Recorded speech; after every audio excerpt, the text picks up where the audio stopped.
Tonight, we dive into a warm, hilarious, and slightly chaotic story inspired by a legendary comedic icon.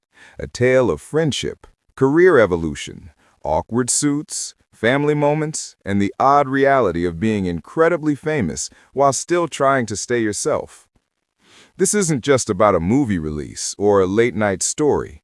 It's the journey of a man who grew up entertaining people, survived tuxedo shops, became a household name, and now finds himself starring alongside one of the most charming men in Hollywood without ever losing the joke in the moment. Imagine a comedian walking into a promotional tour only to find out he's expected by an extremely handsome co-star to wear a suit at every stop. And that thought alone puts him in a bad mood. Because yes, our hero hates suits. He'll wear them for someone he respects, but that doesn't mean he won't sulk the moment he gets home. You can almost picture him ripping the jacket off the second he enters his house, landing in the kitchen like a defeated superhero, while the dog watches him with wide eyes, probably wondering whether he lost a battle with the necktie again. What makes the suit situation even funnier is that he once worked at a tuxedo rental shop. A teenager surrounded by formal wear, struggling to get jackets, shirts, and cufflinks all on a single hanger, while the boss stared in disbelief, probably thinking the kid was better suited for stand-up comedy than dry cleaning. He'd hand out tuxedos that came back wrinkled, and every time he saw a badly pressed prom outfit walking down the street, he probably shrugged and thought, yeah, that one was me. Fast forward to the present, and he's starring in a major film with a Hollywood legend. And while most actors are worried about publicity, reviews, or the perfect lighting, he's thinking, do I really have to wear the suit again?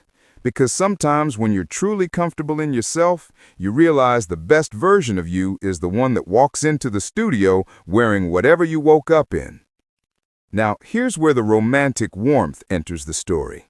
Not the flowers and dinner kind, but the kind that hits you when you see parents and kids sharing a moment that bridges generations.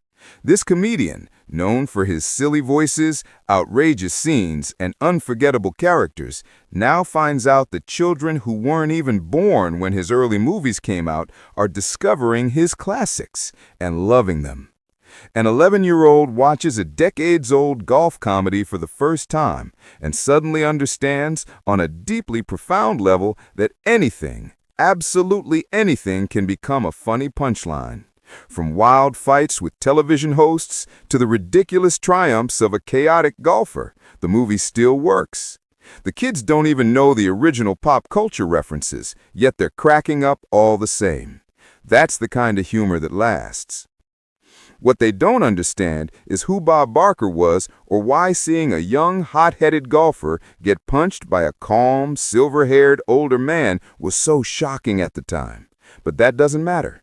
They just know it was hilarious. Even better is the parents sitting behind them, seeing their kids fall in love with the same comedy they once adored, realizing that the laughter hasn't aged at all. It's the kind of moment that makes old movies feel new again, not because the jokes changed, but because now they're being shared with someone younger. Not everything is always smooth, though. You see, this comedian also does live shows, 2-hour stand-up sets full of energy, stories, jokes, and yes, colorful language. It's part of the act. It's who he's always been. But then, his daughters decided to bring friends to one of his shows, and suddenly, he was on stage trying to clean up a lifetime of comedic instincts. While the audience expected outrageous material, he found himself censoring every line, dancing around the jokes that wanted to leap out. He tried, really tried. He switched his style, softened his punchlines, kept everything nice and presentable, and he delivered a sweet birthday moment for his daughter in front of the crowd. But when he walked backstage, expecting hugs, proud smiles, and emotional thank yous, he found out that they had left 5 minutes into the show. They were off celebrating her birthday somewhere else. All that effort, and the audience never knew the struggle he had put himself through. And honestly, he could only laugh about it, because that's parenthood. You try to be better, and your kids are already on to the next fun thing. Even after all these years of fame, performing still scares him. He admits that before stepping on stage, his nerves are wild, the kind of fear that makes you wonder why you're doing this again when you've already proven yourself. Then he remembered a moment backstage with a world-famous musician, a calm legend smoking casually until his name was called.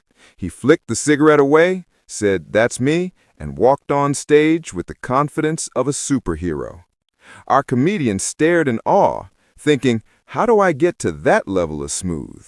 That moment stayed with him forever. As for his new film, he stands next to one of the most admired men in Hollywood, George Clooney. The whole world knows George Clooney is handsome, charming, and annoyingly good at everything. And when asked who's the better basketball player, Clooney proudly chose himself. Our comedian took the answer well, but made it clear Clooney may be more athletic, but he wouldn't win, not without a fight. Because comedy or not, pride is pride. He even played a 2-on-2 basketball game with another young star, losing to a pair of high school students who probably still tell the story to this day. But he handled it with joy, bringing laughter even in defeat, proving that sometimes the best scoreboard is the one made of smiles. Now, picture all this woven into a single voiceover narrative. Humor, history, family, nostalgia, nerves, laughter, and a reminder that even the biggest stars are human. That childhood jobs shape who we become. That clothing doesn't make the performer. That kids grow up, but jokes stay funny. And that sharing memories, old movies, live shows, stories, even embarrassing moments, is how entertainment becomes legacy. As this story closes, the invitation is simple. Keep laughing, keep loving, keep sharing what makes you smile. Whether it's a classic comedy, a childhood memory, or a moment that reminds you what matters, pass it on. Someone else will love it just as much and maybe even more.